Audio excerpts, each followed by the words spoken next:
Pergunta NQI Homem. Esta sigla NQI significa não quis ou não quer se identificar. O nosso ouvinte não quer se identificar, mas ligou e deixou aqui a sua pergunta para o pastor.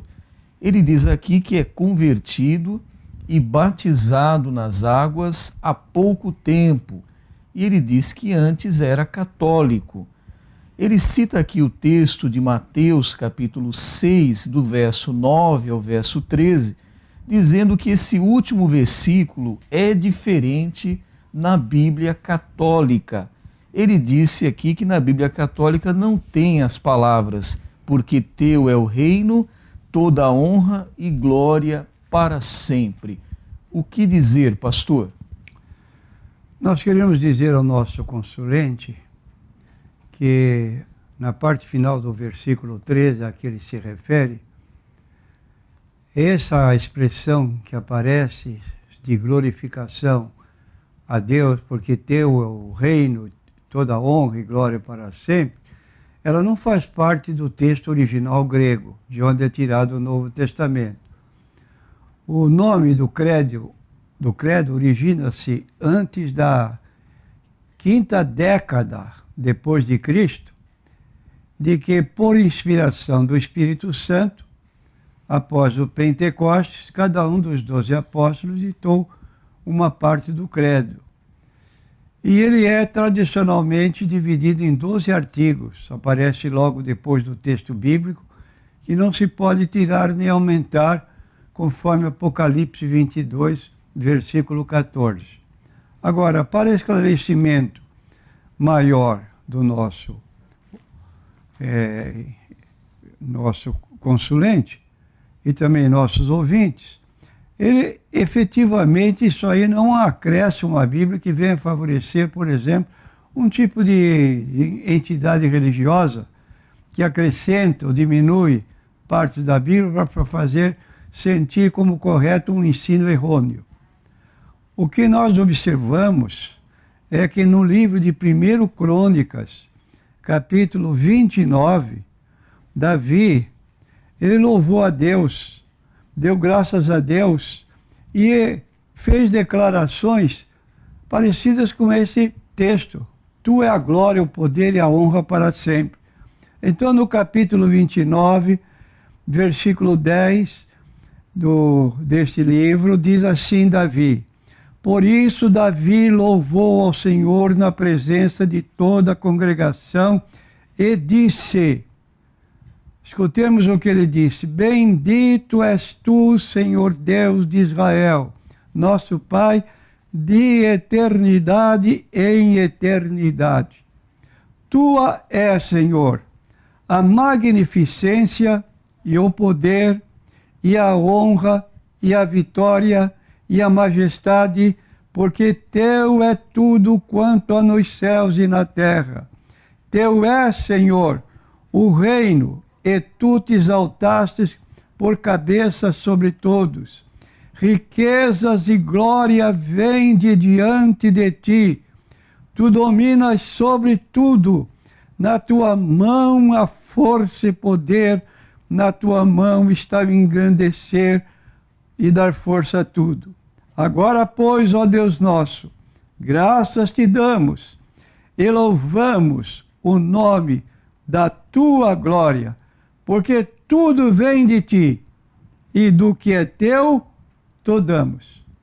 Então, vou repetir a referência bíblica, eu pelo menos me delicio com essas palavras tão especiais dedicadas a Deus, que certamente é muito maior do que isso, mas pelo menos eu pactuo com estas palavras, porque meu sentimento é este. E às vezes não temos palavras para expressar o nosso sentimento. Repetindo, primeiro o livro de Crônicas, capítulo 29, versículo 10 até o versículo 13. Se quiser aproveitar a ideia, você não está perdendo. Você está glorificando a Deus de modo correto, apoiado pela Bíblia Sagrada. Próxima pergunta, também NQI. fala aqui sobre uma citação do Senhor Jesus em Mateus 24, verso 5.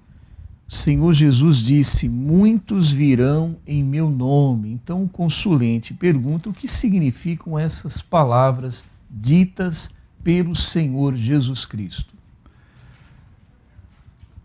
O Senhor Jesus predisse que seu nome seria conhecido em toda a terra.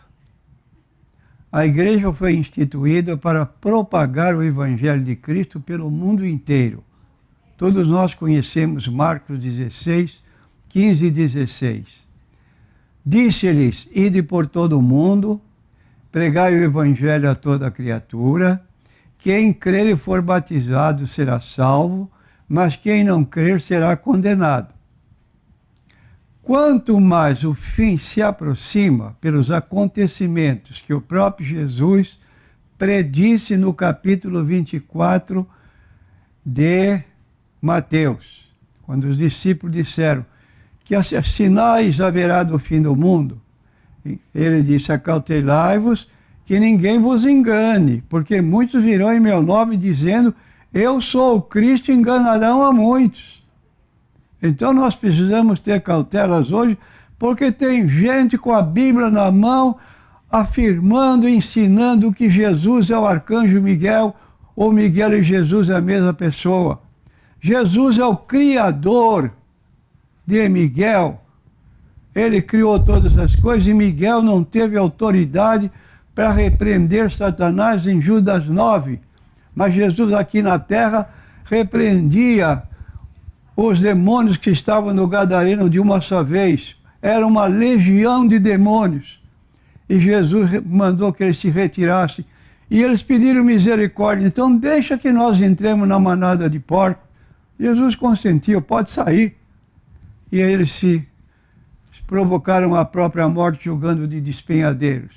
Ora, uma pessoa, uma igreja que tem Jesus como ser diferente do Jesus da Bíblia, está perdendo tempo.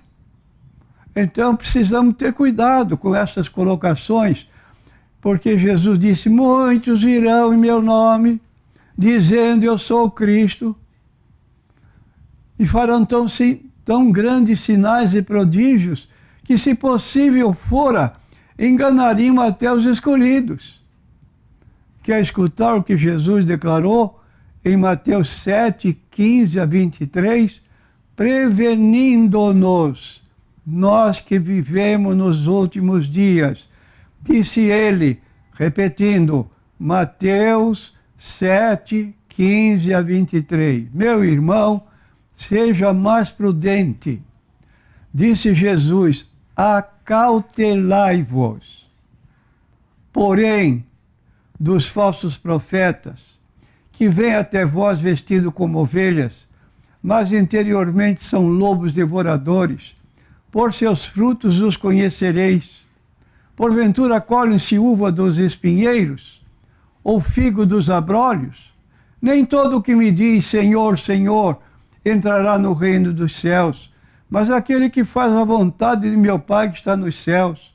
Muitos me dirão naquele dia, Senhor, Senhor, não profetizamos nós em teu nome?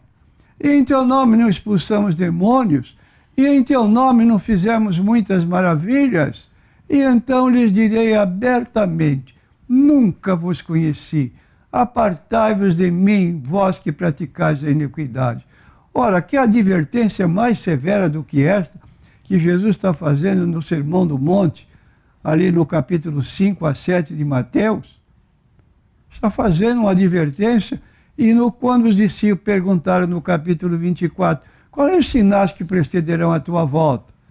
Ouvireis de guerras, rumores de guerras, fomes, pestes, terremotos, nação contra nação, reino contra reino.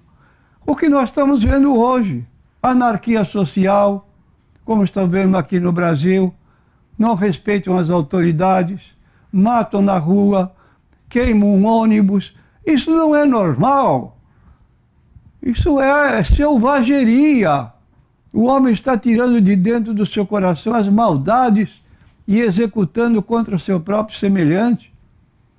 E nós estamos o quê? Com a Bíblia na mão para quê? Se esses sinais aqui foram dados, anunciados pelo Senhor Jesus Cristo, e nós estamos vivendo nesse tempo. Então, nunca vos conheci, não queremos receber esta palavra. Queremos receber a palavra que Jesus disse: vinde bendito de meu Pai, entrai de posse do reino que vos está preparado desde a fundação do mundo. Que todos os nossos ouvintes que estejam em sintonia conosco, que você tenha a segunda colocação, que é o convite de Jesus: entrai de posse do reino que vos está preparado desde a fundação do mundo. Pastor, aproveitando aí a pergunta do nosso consulente, qual foi a advertência que o Senhor Jesus fez para seus discípulos sobre os falsos cristos? Jesus disse da forma como nós já temos mostrado, com severidade, não bajulava ninguém. Em Marcos capítulo 13, versículos 21 a 23, Jesus disse o seguinte: e então, se alguém vos disser, eis o Cristo aqui, ou ele ali, não acrediteis, porque se levantarão falsos cristos, farão falsos profetas, farão sinais e prodígios para enganarem, se for possível, até os escolhidos. Mas vós vede, eis que de antemão vos tenho dito tudo. Meu prezado irmão, você que vem à igreja, precisa prestar atenção mais no que você ouve, porque aqui Jesus está falando muito corretamente. Se for possível, até os escolhidos. Mas vós vede, eis que de antemão vos tenho dito. Se você não for um leitor assíduo da Bíblia Sagrada e for um carregador de Bíblia apenas, não sabe decorar um texto bíblico, não sabe achar um texto bíblico, cuidado, porque você está em caminho perigoso. A próxima pergunta é do ouvinte Antônio, da cidade do Guarujá. Ele faz aqui uma pergunta muito interessante para o pastor. Pastor, antes do pecado de Adão e Eva, eles, Adão e Eva, já tinham uma vida sexual normal? Tinham filhos, pastor? Essa pergunta é repetida periodicamente. Agora, o leitor do primeiro livro da Bíblia, Gênesis, vai notar que essa informação não tem base bíblica. Antes da queda de Adão e Eva, não tinham filhos. Somente depois do pecado, conforme nós lemos em Gênesis, capítulo 3, versículos 1 a 6. Então, o casal vivia como marido e mulher, dentro de suas relações sexuais que foram permitidas por Deus, porque no casamento, a relação sexual não é considerada imunda. É considerada aprovada por Deus. Isso está no livro de Hebreus, capítulo 13, versículo 4. O casamento seja por todos honrado. Você viver com a sua esposa legalmente, o sexo foi dado por Deus para procriação. Gênesis capítulo 1, versículo 26. Crescei, multiplicai-vos, enchei a terra, povoai-a. Então Deus queria que o mundo crescesse, mas dentro de uma condição própria, não uma condição pecaminosa na desobediência do casal. E eu vou ler então o texto de Gênesis, capítulo 3, versículos 1 a 6, que relata a queda do casal, ou a queda do homem provocada pela própria mulher. Entrou o pecado e o casal foi posto fora do jardim do Éden. Então quero ler agora em Gênesis capítulo 3, para que o consulente fique informado e possa dar uma resposta amanhã para quem o indagar. Diz o texto bíblico da seguinte forma: ora, a serpente era mais astuta que todas as alimárias do campo que o Senhor Deus tinha feito. E esta disse à mulher: é assim que Deus disse, não comereis de toda a árvore do jardim?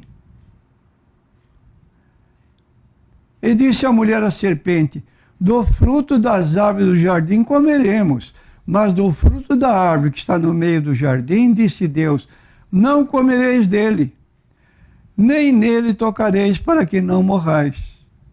Então a serpente disse à mulher: certamente não morrereis, porque Deus sabe que no dia em que dele comerdes se abrirão os vossos olhos, sereis como Deus, conhecendo o bem e o mal.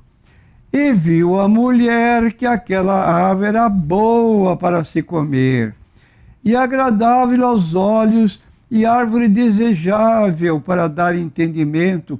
Tomou do seu fruto e comeu, e deu também ao seu marido, e ele comeu com ela. Então foram abertos os olhos de ambos, conheceram que estavam nus, e coseram folhas de figueira e fizeram para si aventais. E ouviram a voz do Senhor Deus, que passeava no jardim pela viração do dia, e esconderam-se Adão e sua mulher da presença do Senhor Deus, entre as árvores do jardim. E chamou o Senhor Deus a Adão e disse: onde estás? E ele disse: ouvi a tua voz soar no jardim e temi, porque estava nu, e escondi-me. E Deus lhe disse: quem te mostrou que estavas nu? Comeste tu da árvore de que te ordenei para não comeres, que não comesses? Olha a desculpa de Adão. Então disse Adão: a mulher que tu me deste por companheira, ela mordeu e eu comi.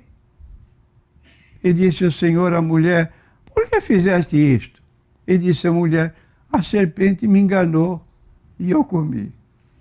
Está aqui a declaração, como é que o pecado entrou no mundo, e depois então que Adão viveu fora do jardim do Éden, porque Deus expulsou o casal do jardim, pôs querubins, anjos guardando a porta da entrada deles novamente no jardim do Éden, e eles foram viver uma vida normal como nós vivemos hoje. Aí quando chegamos no capítulo 4, vamos encontrar que eles tiveram relação, nasceu Caim e Abel. Só que Caim era um homem mau, matou seu irmão porque Deus apreciou o voto de Abel e desprezou o oferecimento de Caim. E aí Adão viveu 930 anos fisicamente, afastado de Deus espiritualmente. Não podia mais entrar no Éden. E como diz a Bíblia, por um homem entrou o pecado, pelo pecado veio a morte passou a todos os homens porque todos somos pecadores. Você e eu. Há uma diferença apenas, eu sou um pecador perdoado. Já cheguei a Jesus, dobrei meu joelho, pedi perdão, e sempre que peco, peço perdão. Agora tem pessoas que acumulam, né, pecados porque não reconhecem a soberania do Senhor Jesus, não reconhecem sua obra vicária, expiatória, realizada no Calvário, e ficam acumulando pecado. E depois então só tem um lugar, depois desta vida. Disse Jesus: apartai-vos de mim, para o fogo eterno, preparado para o diabo e seus anjos. Então aqui nós temos essa condição, que é apontado na Bíblia, e não há qualquer relacionamento com o casamento de que desse margem ainda na inocência, e que criasse uma geração de pessoas não pecadoras. Todos nós somos pecadores.